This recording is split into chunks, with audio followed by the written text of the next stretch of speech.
आप सभी को जय मसीह की। परमेश्वर के नाम से आपको आनंद और शांति मिले। हमारे यूट्यूब चैनल है वो मसीह भाई बहनों के लिए है और आप लोगों का बहुत बहुत धन्यवाद हमारे यूट्यूब चैनल से जुड़ने के लिए। जितने भाई बहन हमें रोज डेली परमेश्वर की बातों को सुनते हैं, देखते हैं, तो परमेश्वर का धन्यवाद करते हैं। आज का जो वचन है वो बहुत ही अच्छा वचन है। आज का जो टॉपिक परमेश्वर ने हमें दिया है वो दसवांश के लिए दिया है। दसवांश की चोरी। लोग बाग दसवांश की चोरी कैसे करते हैं, क्यों दसवांश क्यों नहीं देते, और दसवांश अगर हम देते हैं तो उसके क्या लाभ हमें मिलेंगे और क्यों देना चाहिए। तो देखते हैं आज परमेश्वर आज हमसे क्या बातें करना चाहता है। तो पहले हम परमेश्वर के वचन को पढ़ते हैं, फिर परमेश्वर की बातें आपसे करते हैं।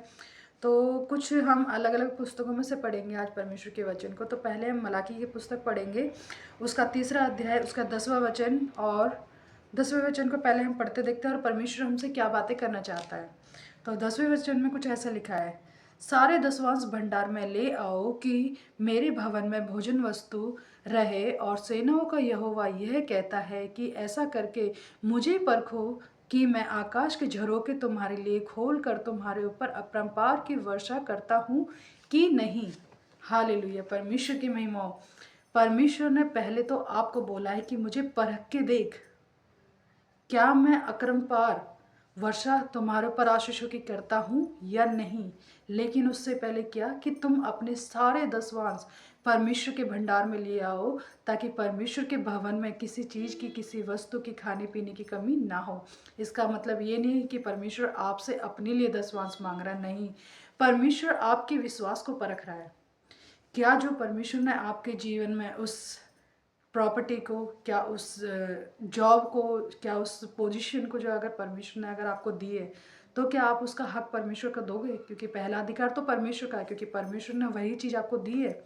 आपके मांगने से बढ़कर परमेश्वर ने आपको दिया है। तो क्या आप अपना दसवांश, अपनी जो पहली कमाई है, जो पहली भेंट है, क्या आप उसे परमेश्वर के भवन में दोगे? अगर आप देते हो तो परमेश्वर खुद आपसे कहता है अपने वचन में कि मुझे परख के देख। अगर तुम मेरे लिए कुछ भी करते हो, अपना पहला अधिकार, पहला स्थान अगर आप परमेश्वर को देते हो, तो परमेश्वर आपसे साफ साफ कह रहा है इस चीज़ के लिए कि मुझे परख के देख, क्या मैं अपरंपार की आशीषों की वर्षा तुम्हारे ऊपर करता हूँ क्या नहीं। तो भाई और बहनों, एक बार आप अपने जीवन को परखिए और देखिए, जिस दिन आप अपनी कमाई का, अपने जीवन का, अपने बच्चों का पहली भेंट अगर परमेश्वर दोगे परमेश्वर को, तो परमेश्वर आपको बहुत उन्नति और बहुत बढ़ाएगा। इसी तरीके से पहले हम लूका रचित सुसमाचार पढ़ते हैं, उसका लूका का 21 अध्याय है, हम पहले से लेके 4 वचन तक पढ़ेंगे। देखेंगे परमेश्वर आज हमसे क्या कह रहा है। तो इसमें क्या लिखा है, फिर उसने आंख उठाकर धनवानों को अपना अपना दान भंडार में डालते देखा। और इसी तरीके से दूसरे वचन में लिखा है, उसने एक कंगाल विधवा को भी उसमें 2 दमड़ियाँ डालते देखा। तीसरे वचन में लिखा है, तब उसने कहा, मैं तुमसे सच कहता हूँ कि इस कंगाल विधवा ने सबसे बढ़कर दान डाला है। और चौथे वचन में लिखा है, क्योंकि उन सब ने अपनी अपनी बढ़ती में से दान कुछ डाला है, परंतु इसने अपनी घटी में से सारी जीविका डाल दी है। हालेलुया, परमेश्वर की महिमा हो। लूका जो परमेश्वर का जो वचन है, उसमें परमेश्वर का वचन क्या कहता है कि जितने धनवान उस जगह मौजूद थे, उस भवन में, परमेश्वर के भवन में, जो क्या कर रहे थे, अपना अपना दसवांश डाल रहे थे। एक जगह देखा कि तुम दसवांश डालो और मुझे परख के देखो। और लूका में क्या कहता है कि जहाँ अमीर लोग थे, जहाँ जिनके पास ज़्यादा पैसे थे, जो अमीर थे, वो क्या कर रहे थे, अपनी बढ़ती में से, यानी कि जो उनके पास बहुत सारा धन था, तो वो अपने धन में से जो उनका पास बढ़ रहा था, उसमें से वो कुछ ना कुछ डाल रहे थे। यहाँ पे यीशु मसीह अपने वचन में कहता है कि वो कुछ ना कुछ अपने परमेश्वर के भंडार में डाल रहे थे। लेकिन उसी जगह एक विधवा थी। सोचिए, जो विधवा होती है, उनके पास ना कोई पैसा होता है, ना कुछ भी होता है, वो तो खुद अपने जीवन को कैसे चलाती है। तो सोचो उस विधवा का जीवन कैसा होगा। लेकिन परमेश्वर का वचन क्या कहता है कि सब लोगों ने अपनी बढ़ती में से डाला, यानी कि उनके पास बहुत ज़्यादा बढ़ रहा था तो उन्हें अपनी बढ़ती में से डाला। लेकिन वहाँ पे जो एक बुढ़िया थी, एक स्त्री थी, जिसने क्या किया, जो विधवा थी, उसने अपने घटते में से डाला। और अपने घटते में से तो डाला डाला, लेकिन उसने क्या कहा है साथ साथ कि उसने अपनी सारी जीविका डाल दी। उसने ये नहीं सोचा क्या मैं कल क्या खाऊंगी, क्या नहीं खाऊंगी, कैसे मैं अपने जीवन को चलाऊंगी। लेकिन उसने क्या किया, सिर्फ परमेश्वर पर विश्वास रखा, ना कि किसी मनुष्य पर, ना अपने ऊपर कि मैं कैसे कल का दिन चलाऊंगी या कौन मेरे जीवन को चलाएगा। नहीं, उसने सिर्फ और सिर्फ परमेश्वर पर भरोसा रखा और परमेश्वर के ऊपर विश्वास करके उसने अपनी सारी जीविका डाल दी। उसके पास 2 दमड़ियाँ थी और दोनों की दोनों उसने डाल दी। उसने एक बार भी नहीं सोचा कि मेरा जीवन कैसे चलेगा, क्योंकि उसका भरोसा किस पे था? परमेश्वर पे। भाई और बहनों, आपका भरोसा किस पर है? मैं आप लोगों से जानना चाहती हूँ कि आपका भरोसा किस पर है? बहुत से भाई, मैं एक को जानती हूँ, मैंने किसी से अभी परसों कहा था कि आप अपने जीवन की कमाई, आज जो परमेश्वर ने आपको जॉब दी है, उसका पहला स्थान, अपनी कमाई का पहला दसवांश परमेश्वर को दो। लेकिन उन्होंने क्या कहा कि मैं इतनी मेरी जितनी सैलरी है, मैं इतना दसवांश नहीं दे सकता।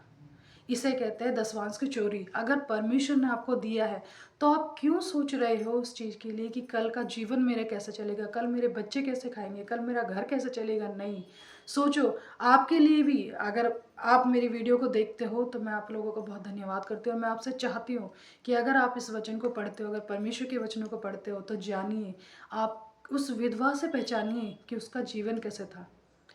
तो क्या आपके लिए परमेश्वर नहीं करेगा?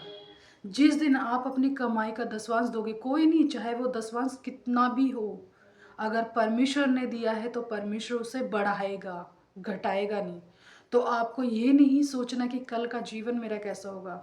हो सकता है आपका दसवांश कल परमेश्वर उसको ग्रहण करे और उसके बाद आपको उन्नति पे उन्नति दे। लेकिन अगर आप कुड़ कुड़ के दोगे तो कोई फ़ायदा नहीं आपके दसवांश देने का। तो इसी तरीके से हम एक वचन और पढ़ते हैं, पहला इतिहास उसका 12 अध्याय, देखते क्या कहा है परमेश्वर ने।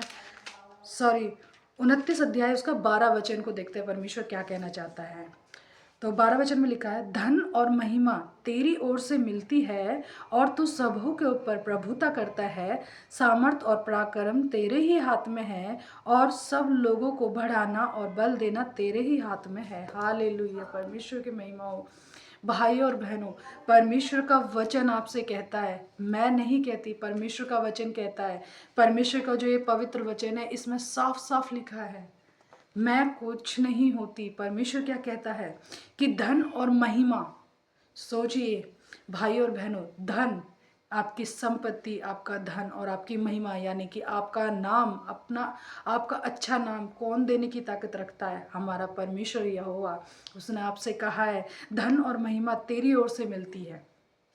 आज अगर हमारा अच्छा नाम है, किसी अच्छी पोजीशन पर अगर हम हैं, तो वो परमेश्वर ने दिया है, क्योंकि उसके हाथ में है हमें बढ़ाना और घटाना। और साथ साथ लिखा है तो सबों के ऊपर प्रभुता करता है। इस संसार में जितने मनुष्य को आप देखते हो, उन सब पे कौन? हमारा परमेश्वर प्रभुता करता है। साथ में क्या लिखा? सामर्थ और पराक्रम तेरे ही हाथ में है। हमें बढ़ाना, हमें बल देना, हमें ताकत देना किसका? परमेश्वर के हाथ में है। और सब लोगों के ऊपर, सब लोगों को बढ़ाना और बल देना किसके पास है? तेरे ही हाथ में है। हालेलुया, परमेश्वर की महिमा हो। भाई और बहनों, अगर आज आप घट रहे हो तो क्या आपने अपना दसवांश परमेश्वर को दिया? नहीं दिया। अगर जिस दिन आप अपना दसवांश परमेश्वर को दोगे, उस दिन परमेश्वर आपको बढ़ाएगा, घटाएगा नहीं। क्योंकि परमेश्वर ने अपने वचन में क्या लिखा है कि परख के देख कि मैं क्या करूँगा, आशीषों की अकरमपार वर्षा तेरे ऊपर करूँगा। और वो वर्षा कैसी होगी? जिसकी घटती आपके जीवन में कभी नहीं आएगी। हमेशा आप अच्छे से अच्छी भोजन वस्तु को खाओगे। लेकिन कब? जब परमेश्वर को आप अपना दसवांश दोगे, अपने जीवन का वो अधिकार। देखिए, सिर्फ दसवांश आपके पैसों से नहीं होता। अगर आप अच्छी कमाई में हो, अपनी जॉब का दसवांश दो, सच बात है। अगर आपका पहला बच्चा है, उसे परमेश्वर के नाम पे सौंपो, परमेश्वर ये बच्चा, ये भेंट, ये तेरी है, इसे संभाल के रख। तो क्या परमेश्वर आपके बच्चों को उन्नति में नहीं पहुंचाएगा? अगर आपके जीवन में आज एक नया घर लिया है तो परमेश्वर को सौंपिए, प्रभु ये घर अगर आज मुझे मिला है तो ये तूने दिया है। आज के बाद परमेश्वर इस घर की देख रेख करना तेरी जिम्मेदारी है। आप लोग एक वॉचमैन पर भरोसा करते हो कि हमारे घर की देख रेख करेगा, लेकिन एक दिन चोर आने पर, बाढ़ आने पर, भूकंप आने पर क्या वो वॉचमैन आपके घर को बचा सकता है?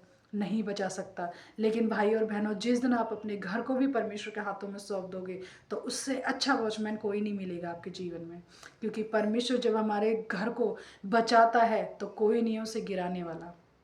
चाहे वो बाढ़ है, चाहे भूकंप है, आप खुद देखोगे कि सारी चीज़ें अगल बगल गिरेंगी, लेकिन आपका घर उसी जगह स्थिर रहेगा। लेकिन तब जब आपका विश्वास परमेश्वर पे होगा। आप अपने विश्वास को परखिए। मैं आप लोगों का बहुत बहुत धन्यवाद करती हूँ, इन वचनों से परमेश्वर का बहुत धन्यवाद करती हूँ। और आप लोगों से भी अनुरोध है, अपने जीवन का, अपने अपने धन का, अपनी महिमा का पहला अधिकार परमेश्वर को देना सीखिए, ताकि आप अगले जब आप बढ़ते हो तो परमेश्वर की महिमा को देखने पाओ। आपसे अनुरोध है, परमेश्वर को परखो। अगर आपको लगता है क्या तुम्हारा परमेश्वर सच में ऐसा कर सकता है, लोगों के माइंड में होता है कि हमारा तो कुछ नहीं होता, आज तक हमारे साथ कुछ भी नहीं हुआ, तो परमेश्वर आपसे कह रहा है कि मुझे परख के तो देख। जिस दिन आप परमेश्वर को परखोगे तो देखना परमेश्वर आपके जीवन में आशीष और उन्नति को देगा। मैं आप लोगों का धन्यवाद करती हूँ।